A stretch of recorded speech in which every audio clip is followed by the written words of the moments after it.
Hello guys, welcome to my channel. We are reading the book Why Not Me? A Feeling of Millions by Anubhav Agarwal. I already uploaded the 34th chapter of this book. Click on the I button and watch it. This is the second part of the 35th chapter. So let's start. I did not want to live anymore.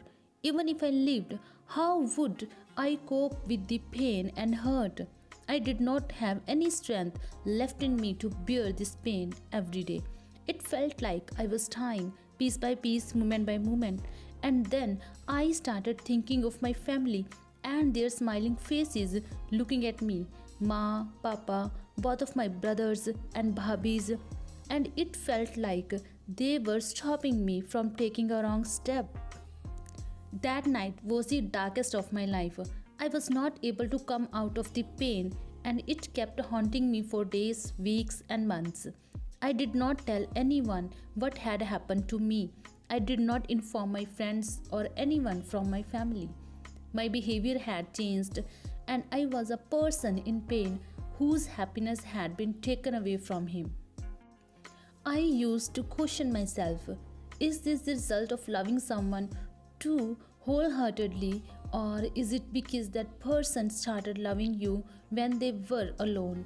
But the moment they were surrounded by people, they started ignoring you and let go of your love and affection. I kept messaging her, "Why did you do this to me?" She did not block me, but she did not reply to any of my messages or answer my calls. But suddenly, one night, she called me. "Anubhav, what is your problem? What wrong have I done to you?" she asked. "Zoya, instead of questioning me, you should ask yourself what you have done," I replied. "You tell me, you are the one who keeps texting me. Why did you do this to me? Now tell me exactly what I did," Zoya said rudely. "Who is that guy? Who are you with right now?" I questioned her. "What do you mean with whom I am?" She acted surprised.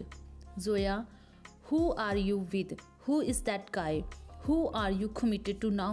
I repeated. Zoya was confused and I heard her voice tremble. It was confirmed now that she had been hiding something from me, lying to me about something. "I am with no one, Anubhav. Stop overthinking now." She tried hard to hide things and turn the conversation.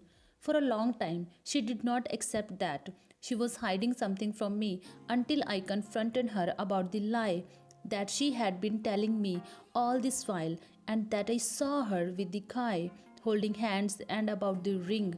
She did not tell me anything about the relationship, about the guy, who he was, when it all happened, and how it started.